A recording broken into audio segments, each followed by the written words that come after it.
Hi, welcome to ME in 221. Today we are going to talk about how to solve dynamics problems.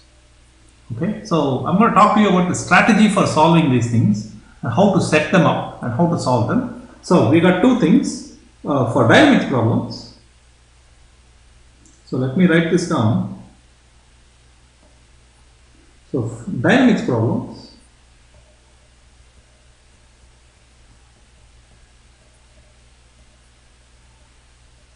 involve two steps.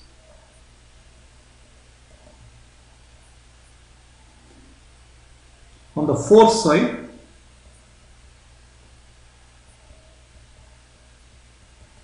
you got to draw FPD.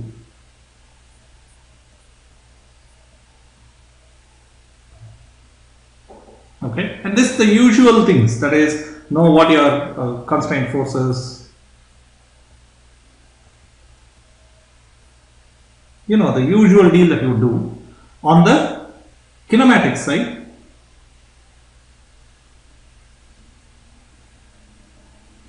you have to do a couple of things.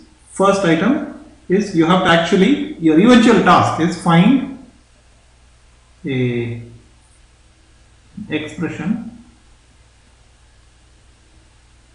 for the acceleration vector and to find an expression for the angular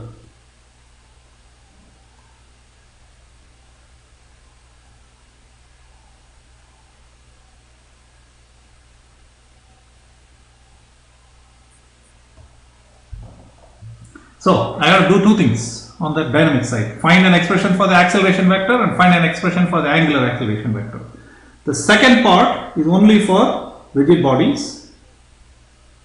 The first one is for both particles and rigid bodies. Okay? Actually, most of our time is spent doing this. So how we do it is the following. So how to find acceleration vector?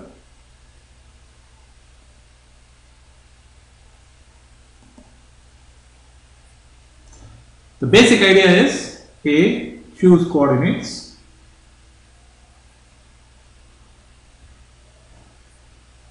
B, write down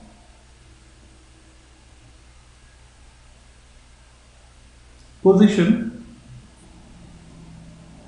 vector of the center of mass.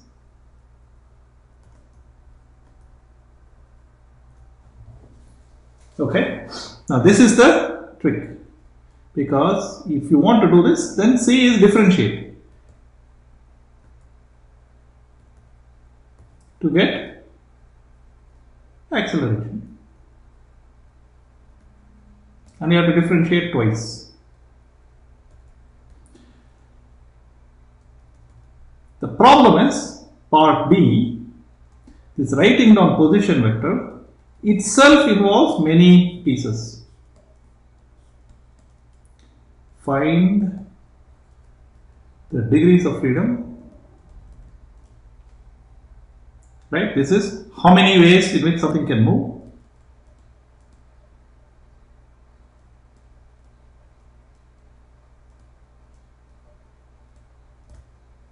Then, second thing is find suitable variables. Then write position in terms of these variables.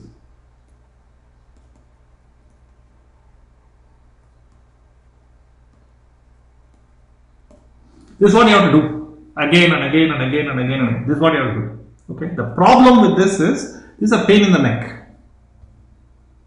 There are two special cases where This is nicely canned and ready to use.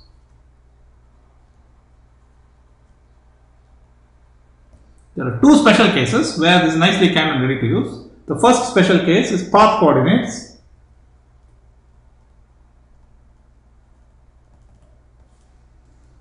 And in this you have ET, EN, which are the directions which are tangential and normal to the path. You know what I mean, right? And in this particular case, in path coordinates, it turns out that the acceleration vector looks like square of the speed divided by radius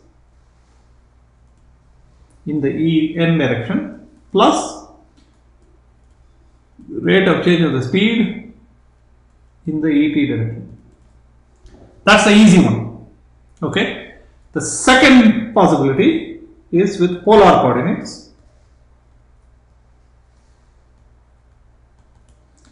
In this, you first have to find out the ER and E theta directions. Okay. Finding these directions are important. Then, if you do that, your velocity is given by the way, in this particular case, velocity vector is given by speed in the tangential direction. That's easy. The speed times time. In here, this is given by R dot. Let me write this down carefully.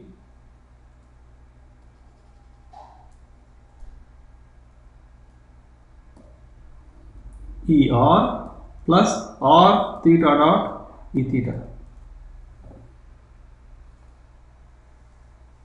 And acceleration is given by R double dot minus R theta dot squared ER plus 2R dot theta dot plus R theta double dot E theta.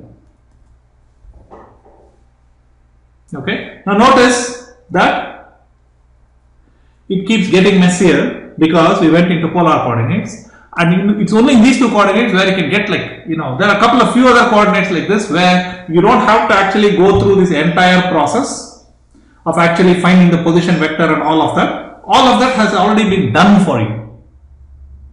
Okay. Once you have that, you can go back here and you can say, okay, now that you have position vector, acceleration vector and all of these things, basically then the equations of motion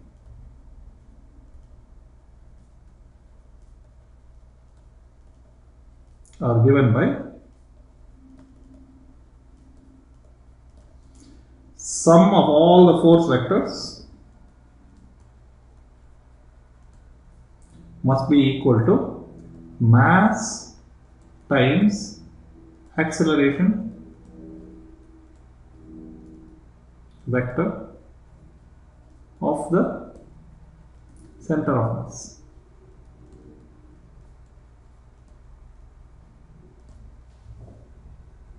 Then this is one set of equations. The second one says moment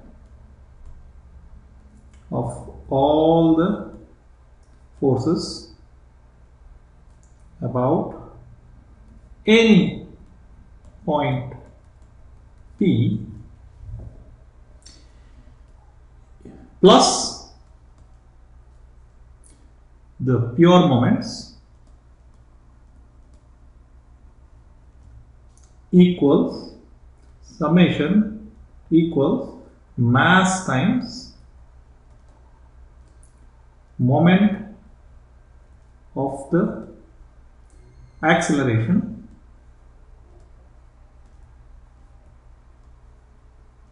plus moment of inertia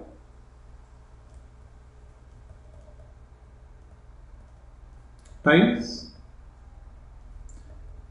angular acceleration.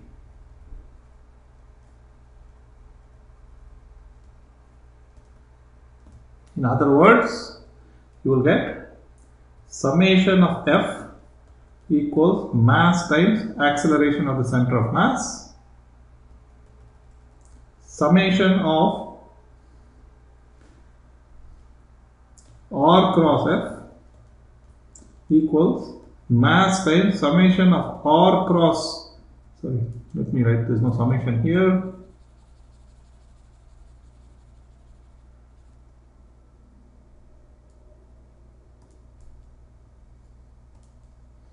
or Cm cross ACm plus pi times alpha. This is for planar.